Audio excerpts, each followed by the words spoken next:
आरक्षण बचाओ संघर्ष समिति के द्वारा जो इंजीनियर आरपी सिंह जी के माध्यम से चलाया जा रहा है, तो आज आरक्षण बचाओ संघर्ष समिति के आह्वान पर सामाजिक और आर्थिक न्याय सम्मेलन का आयोजन किया गया है। तो सबसे पहले मैं आरपी सिंह जी को इस काम के लिए, इस पहल के लिए धन्यवाद ज्ञापन करता हूँ कि उन्होंने इस मसलब पर, इस समस्या पर इस बड़े सम्मेलन का आयोजन दिल्ली में किया। बहुत सारे वक्ताओं के द्वारा और बहुत सारे प्रोमिनेंट जो सांसद है उनके द्वारा बहुत सारी अहम बातें आप लोगों के सामने कही गई है। मैं बहुत सारी बातें, बहुत लंबी बातें आप लोगों के सामने नहीं कहना चाहता हूँ। कुछ 2-3 महत्वपूर्ण बातें ही आप लोगों के सामने कहना चाहता हूँ। पहली बात तो ये है कि हम लोग जो है, जिन समस्याओं के बारे में चिंतित है, जिन समस्याओं के बारे में सारे देश भर में चर्चा करते हैं और उन समस्याओं का वो लोग समाधान नहीं कर रहे हैं, इसके बारे में हम अपना दुख व्यक्त करते हैं कि जो लोग आरक्षण के विरोधी है वो आरक्षण पर अमल करने का काम नहीं कर रहे हैं। इसके बारे में हम लोग सारे देश भर में चिंता व्यक्त करते रहते हैं और उन लोगों से उम्मीद करते हैं जो आरक्षण के विरोधी है कि वो इस पर अमल करे। तो मैं ऐसा सोचता हूं कि ये जो सोचने का हमारा तरीका है, ये सोचने का तरीका सही नहीं है। ये तरीका सही नहीं माना जा सकता। इसे बहुत सारे लोग सही मानते हैं मगर मैं इसको सही नहीं मानता कि ये विचार सही नहीं है, क्योंकि इसकी वजह से हम लोगों को जो करना चाहिए वो नहीं कर सकते। वो इसलिए साथियों, पहली बात तो ये है कि हम लोगों को जो आरक्षण के विरोधी है या संविधान के विरोधी है या संविधान की जो मौलिक बातें हैं उन पर अमल करने का काम नहीं कर रहे हैं, हम लोग केवल उनका विरोध करने से या उनकी चर्चा करने मात्र से इस समस्या का समाधान होने वाला नहीं। क्योंकि हम चर्चा करते हैं कि जो संविधान के विरोधी है, जो आरक्षण के विरोधी है, वो संविधान पर अमल करे तो हम खुश हो जाएंगे, वो आरक्षण पर अमल करे तो हम खुश हो जाएंगे। ये होने वाला नहीं है, वो ऐसा करने वाले नहीं है। क्योंकि मूर्ख के हाथों में भी अगर कुल्हाड़ी दे दो और उसको कहो कि अपने पैर पर इस कुल्हाड़ी को चलाकर काट दो, तो मूर्ख भी अपने हाथ पर कुल्हाड़ी लेकर अपना पैर काटने के लिए राजी नहीं होता। जो भारत का शासक वर्ग है वो हम लोगों के हक और अधिकार पर अमल करके आपको अधिकार संपन्न बनाकर अपने पैरों पर कुल्हाड़ी मारने का काम क्यों करेगा? इतना गधा और इतना नालायक तो वो है नहीं, इतना ना समझदार तो वो है ही नहीं है। तो मैं ऐसा मानता हूं कि उन लोगों से उम्मीद करना जो हजारों सालों से हमारे विरोधी हैं, जिन लोगों ने इस देश में वर्ण व्यवस्था का निर्माण किया, जिन लोगों ने इस देश में जाति व्यवस्था का निर्माण करके 6247 जाति के टुकड़ों में हमें बांटा। अंग्रेजों ने तो हिंदू मुसलमान 2 ही टुकड़ों में बांटा था, मगर ब्राह्मणों ने 6247 जाति के टुकड़ों में बांटा। 1703 शेड्यूल कास्ट की जातियां है, 801 आदिवासियों के टुकड़े हैं, 3743 ओबीसी के टुकड़े हैं, तीनों को मिलाकर 6247 टुकड़े हैं। इतने टुकड़े उन लोगों ने किए और उन्होंने ही हमें कहा कि अंग्रेजों ने बांटो और राज करो इस सिद्धांत पर काम किया। बात सही है, अंग्रेजों ने बांटो और राज करो के सिद्धांत पर काम किया, मगर अंग्रेजों ने हिंदू मुसलमान 2 टुकड़ों में बांटा, ब्राह्मणों ने 6247 जाति के टुकड़ों में बांटा और ये हजारों सालों से बांटा।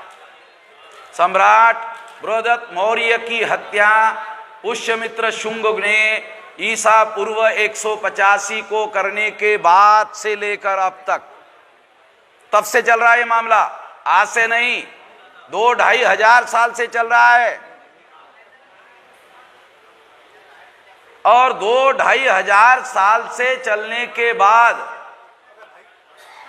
उन लोगों ने हम लोगों को 6247 जातियों के टुकड़ों में बांटा।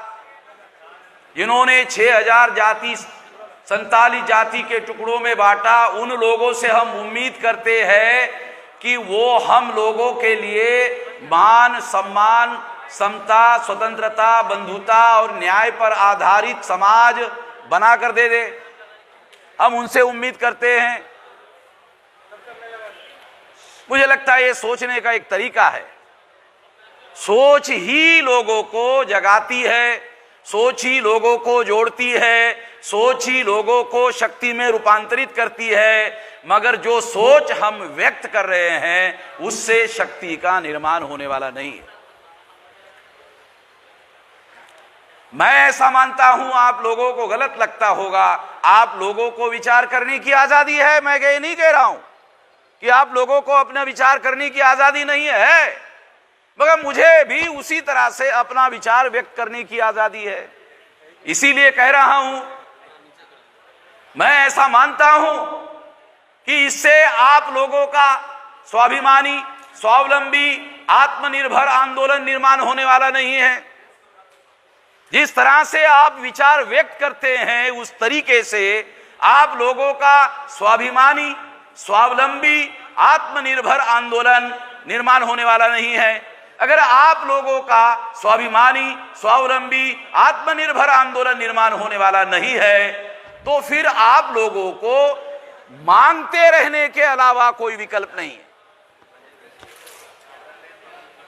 आप लोगों को निरंतर मांगते रहने का काम करते रहना पड़ेगा। मुझे लगता है कि काशीराम जी ने उस विचार का संगठित रूप से त्याग किया। किस विचार का संगठित रूप से त्याग किया? कि दूसरे लोग हमारा भला करने का काम करे, दूसरे लोग हमारा उद्धार करने का काम करे। मुझे लगता है ये विचार हम लोगों का उद्धार करने का सही वास्तविक रास्ता नहीं। इससे निश्चित रूप से हम लोगों का रास्ता सही नहीं हो सकता। हम लोगों को ऐसा लगता है कि हमें पिछलग्गू बनने से भी हमारा उद्धार हो सकता है। ऐसा भी हमारे लोगों का सोच है कि हम जब पीछे लग्गू बने रहेंगे, दूसरों के पीछे पीछे चलते रहेंगे तो हमारा उद्धार हो जाएगा और वो लोग हमारा उद्धार कर लेंगे। अने समस्याएं हमारी और समाधान अटल बिहारी, समस्याएं हमारी और समाधान अटल बिहारी कर लेगा, तो ये होने वाला नहीं है। और इस तरह की विचारधारा मुझे ऐसा लगता है सही नहीं है। इसलिए आपको अपना स्वावलंबी, स्वाभिमानी, आत्मनिर्भर आंदोलन निर्माण करने के अलावा कोई विकल्प नहीं है, कोई अल्टरनेटिव नहीं है। ये निर्माण करना होगा। ये आपका रास्ता भविष्य में हो सकता है। इस रास्ते पर आप लोगों को अमल करना होगा। आप लोगों को उचित लगे तो इस पर अमल करना है, आप लोगों को उचित ना लगे तो इस पर अमल नहीं करना है। ये बात ध्यान रखना। दूसरी एक बात, दो बातें कहकर अभी समाप्त कर देता हूं। एक बात, मैं तमाम मुस्लिम लोगों के बीच में जाकर भी काम करता हूं, तो मुसलमानों को ये एक बड़ा मिसअंडरस्टैंडिंग है कि बीजेपी के लोगों को अनुसूचित जाति और जनजाति के लोग बड़ी संख्या में वोट दे रहे हैं। यहां भी बहुत सारे लोगों को मैंने सुना इधर। मैं अगर उनको सवाल पूछूं कि आपके पास कोई तथ्यगत आंकड़े हैं, आपके पास बीजेपी को हमारे लोगों ने वोट देकर चुनाव जीत कर लाया, कोई है, फैक्ट है, कोई आंकड़े हैं, मैं आपको बताता हूं। मेरे पास है, मैं आपको बताता हूं। 303 सीटें लोकसभा में बीजेपी की चुनकर आई और उस 303 में 76 सीटें शेड्यूल कास्ट और शेड्यूल ट्राइब की रिजर्व सीटें चुनकर आई। 26 जनवरी 1950 को जब संविधान लागू हुआ था, उसके बाद कांग्रेस के भी शेड्यूल कास्ट और शेड्यूल ट्राइब की सीटें चुनकर आती थी। मैं आपको हिस्टोरिकल फैक्ट के आधार पर बता रहा। 26 जनवरी 1950 को जब संविधान लागू हुआ, 1952 को प्रथम लोकसभा का चुनाव हुआ, उस समय भी सबसे ज्यादा सीटें कांग्रेस की शेड्यूल कास्ट शेड्यूल ट्राइब की चुनकर आई। गांधी जी की वजह से शेड्यूल कास्ट शेड्यूल ट्राइब को लोगों को ज्वाइंट इलेक्टेड थोपा गया और इस ज्वाइंट इलेक्टेड की वजह से शेड्यूल कास्ट की संख्या 15% और 7.5% आदिवासियों की संख्या। मान लो कि शेड्यूल कास्ट की रिजर्व सीट है, वो 100% 15% वोट अगर किसी सीट को दे देते हैं तो भी वो रिजर्व सीट वाला आदमी चुनकर नहीं आ सकता। कितने लोगों को ये पता है? ये जो ज्वाइंट इलेक्टोरेट है, ये कॉन्स्टिट्यूशनल सिस्टम है। ये आर्टिकल 332, ये आर्टिकल 330, ये जो विधानसभा और लोकसभा के लिए ज्वाइंट इलेक्टोरेट है, इस ज्वाइंट इलेक्टोरेट ने कांग्रेस की ज्यादा सीटें चुनवा कर लाई, बाबा साहब अंबेडकर के जीवित होते हुए चुनवा कर लाई, बाबा साहब अंबेडकर के हयात होते हुए जितवा कर लाई। मैं एग्जाम्पल देकर आपको बता रहा हूं सबूतों के साथ कि अगर शेड्यूल कास्ट का 15% आदमी 100% किसी सीट पर वोट डाल दे तो क्या 15% वोटों से कोई शेड्यूल कास्ट का कैंडिडेट चुनाव जीत सकता है? नहीं जीत सकता। इसका मतलब है ज्वाइंट इलेक्टोरेट में नॉन शेड्यूल कास्ट के वोटर ज्वाइंट इलेक्टोरेट होने की वजह से उसको चुनाव जितवाते हैं। अगर बीजेपी के 303 सीटों में से 76 सीटें शेड्यूल कास्ट और शेड्यूल ट्राइब की चुनकर आई है तो मुसलमान ऐसा मानते हैं कि शेड्यूल कास्ट और शेड्यूल ट्राइब के लोग बीजेपी को वोट दे रहे हैं। गलत बात है, झूठ बात है। मैं नहीं मानता इस बात को।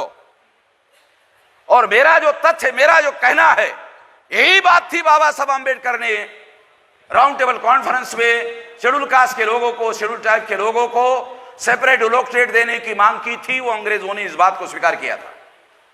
गांधी जी ने जबरदस्ती करके, उपवास करके हमारे लोगों पर, बाबा साहब अंबेडकर पर, हमारे लोगों पर ज्वाइंट इलेक्टोरेट थोपा। ये थोपने की वजह से कांग्रेस की ज्यादा सीटें SC ST की चुनकर आती है। और SC ST के साथ साथ जब बीजेपी सरकार में आती है तो बीजेपी की भी आती है। क्या यह कहा जाए कि कुछ साल तक गांधी जी ने कांग्रेस की मदद की और अभी गांधी जी ज्वाइंट इलेक्टोरेट उनका था तो वो ज्वाइंट इलेक्टोरेट के तहत आज गांधी जी की वजह से बीजेपी की सीटें ज्यादा चुनकर आ रही है, क्योंकि सिस्टम है 330 और 332। पढ़ लेना आर्टिकल संविधान का। बाबा साहब आंबेडकर ने ही संविधान लिखा है, बाबा साहब आंबेडकर ने ही संविधान लिखा। बाबा साहब आंबेडकर ने संविधान सुपुर्द किया संविधान सभा को और कहा कि सारी बातों से संविधान के मैं सहमत नहीं हूं। कितने लोगों को पता है? मालूम होना चाहिए कि नहीं? ये संविधान का गर्व और गौरव किया जाना चाहिए। मगर बाबा साहब आंबेडकर कहते हैं कि संविधान की लिखी हुई सारी बातों से मैं सहमत नहीं हूं। इसका क्या करे? क्या करे इसका? तो हमें ढूंढना चाहिए कि वो कौन सी बातें हैं जिसका बाबा साहब आंबेडकर सहमत नहीं थे। ढूंढना चाहिए, नहीं हमारी जिम्मेदारी है ना। सबसे अहम बात, ये जॉइंट टू लोकटेट से बाबा साहब आंबेडकर सहमत नहीं थे। 131 मेंबर पार्लियामेंट चुनकर जाते हैं शेड्यूल कास्ट और शेड्यूल ट्राइब के। मैं आपको स्टैंप पेपर पर लिखवाता हूं, आजाद भारत में सेंट्रल की कोई भी सरकार, चाहे कांग्रेस की हो चाहे बीजेपी की हो, कोई भी सरकार आज तक शेड्यूल कास्ट और शेड्यूल ट्राइब के सपोर्ट के बगैर दिल्ली में नहीं बनी। लिखवा लेना और जांच कर लेना जो कह रहा हूं। कोई भी सरकार, कांग्रेस की हो बीजेपी की हो, 131 मेंबर पार्लियामेंट शेड्यूल कास्ट और शेड्यूल ट्राइब के जॉइंट लोकटेट में चुनकर जाते हैं और इनके सपोर्ट के बगैर दिल्ली में कोई भी सरकार सेंटर की नहीं बनती है।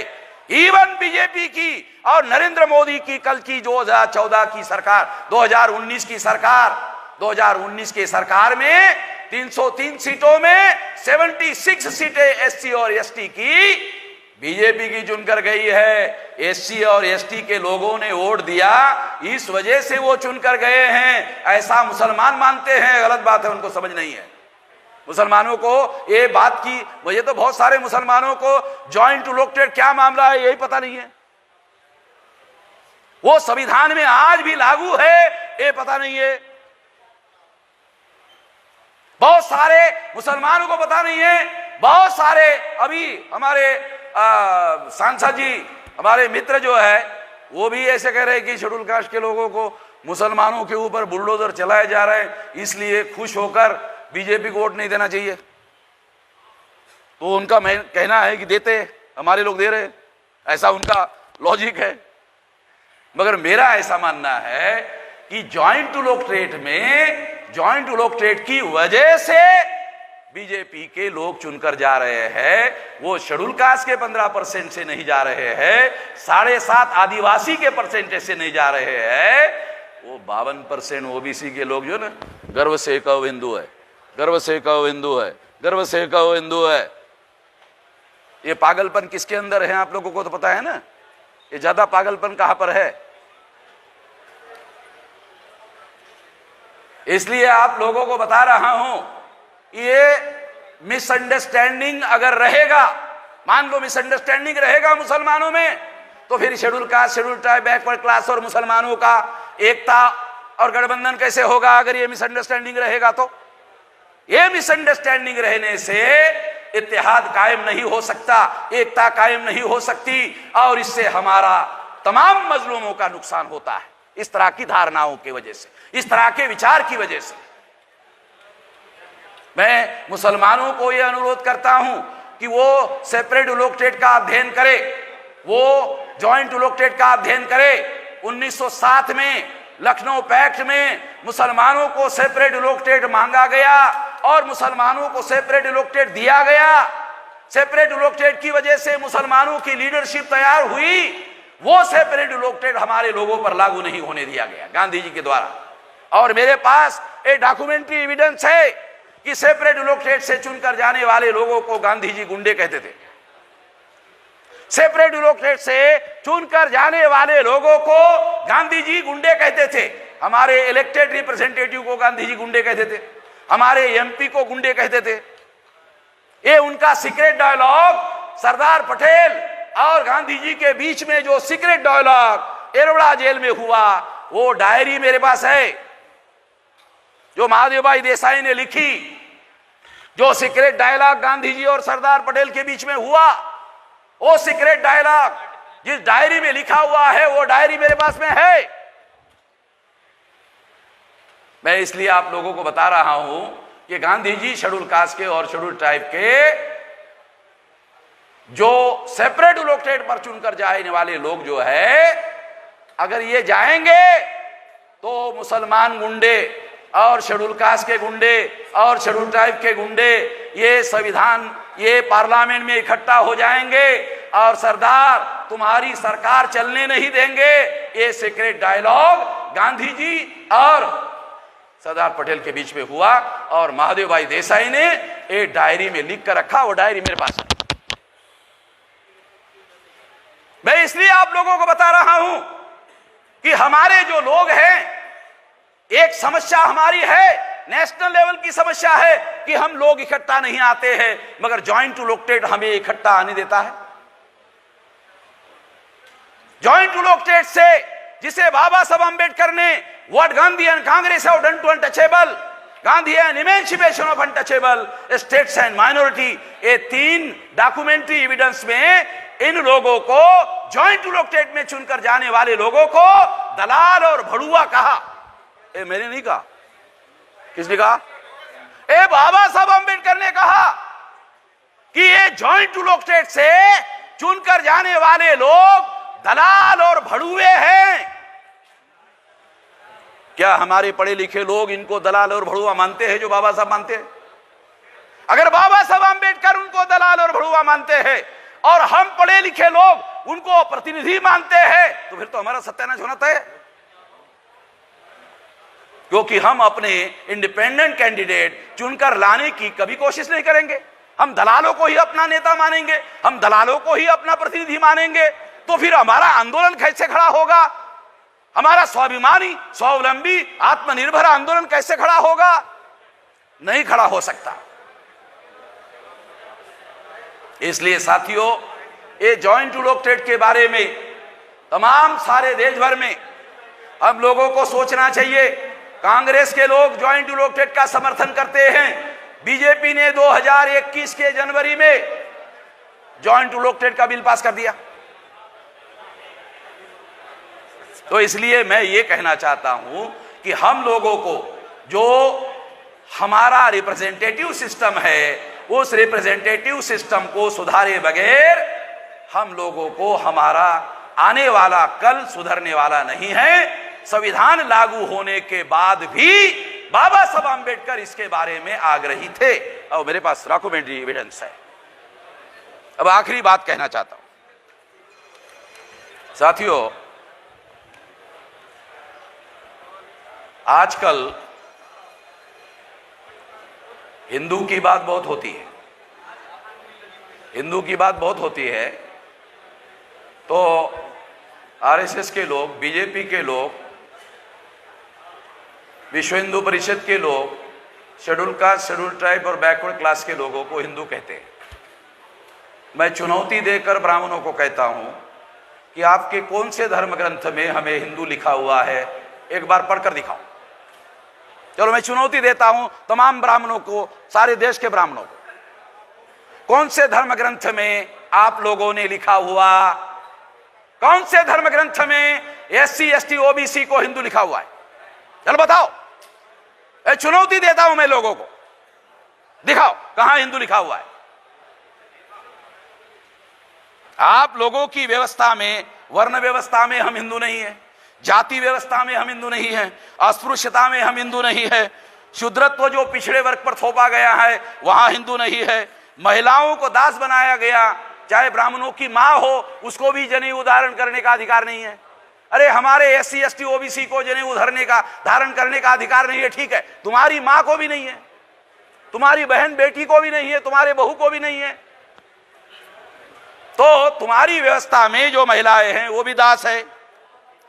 फिर जो नॉमिडिक टाइप के लोग हैं उनको आप लोगों ने बहिष्कृत किया हुआ है, जंगलों में रहने के लिए बहिष्कृत किया हुआ है, और जो आदिवासी है उन लोगों को आपने इस व्यवस्था में सेग्रीगेट किया हुआ है। ये सारी बातें तुम्हारी व्यवस्था में हैं, वहां कहीं पर भी हिंदू नहीं है,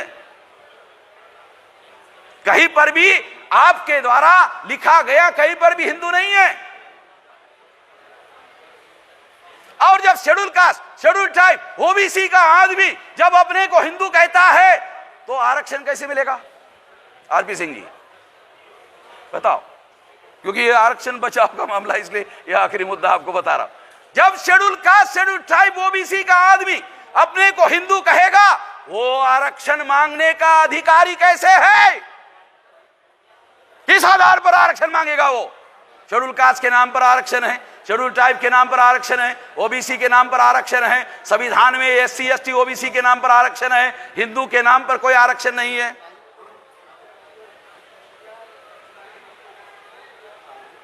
हिंदू के नाम पर कोई आरक्षण नहीं है। इसलिए जो हिंदू के नाम पर सरकार बनाकर चला रहे हैं, उनकी सरकार में आरक्षण के मुद्दे पर कोई चर्चा नहीं होती। आरक्षण के मुद्दे पर बीजेपी की सरकार में चर्चा क्यों नहीं होती? क्योंकि एक साथ दो बातों की चर्चा नहीं हो सकती, या तो हिंदू की चर्चा होगी या तो आरक्षण की चर्चा होगी। जहां हिंदू की चर्चा होगी वहां आरक्षण की नहीं हो सकती, जहां आरक्षण की होगी वहां हिंदू की चर्चा नहीं हो सकती।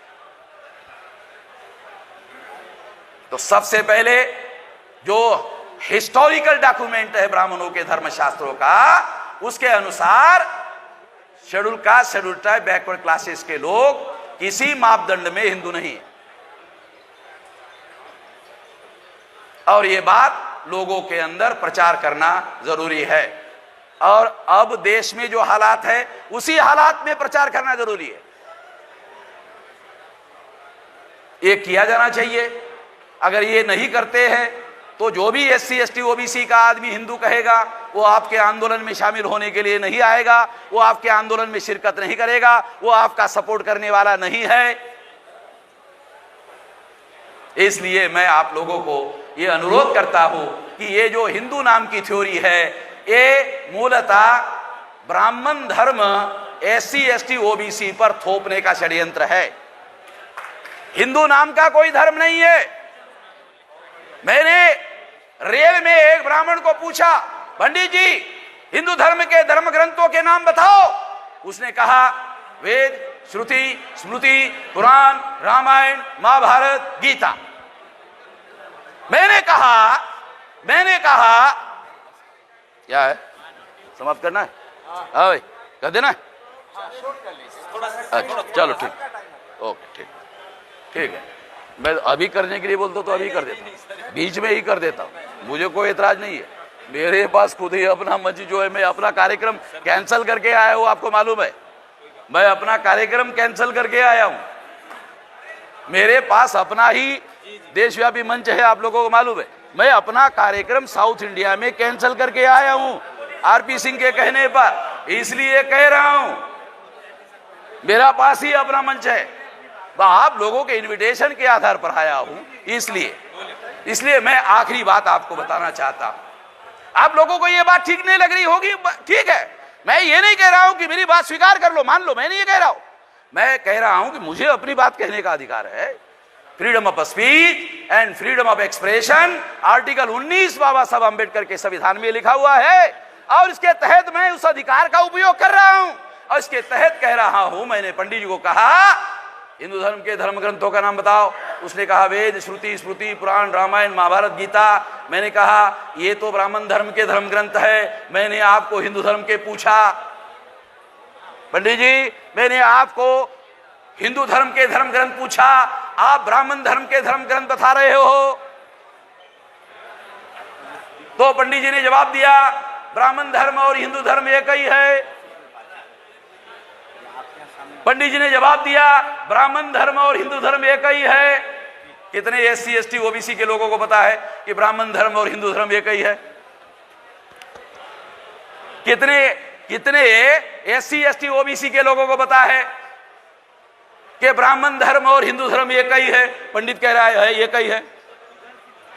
और जिस दिन हमारे लोगों को मालूम हो जाएगा ब्राह्मण धर्म और हिंदू धर्म एक ही है, तो हमें इसका प्रभार हिंदू धर्म के नाम पर नहीं करना चाहिए, ब्राह्मणों को करने दिया जाए हिंदू धर्म के नाम पर, मगर हमें इसे ब्राह्मण धर्म के नाम पर प्रचार में लाया जाना चाहिए।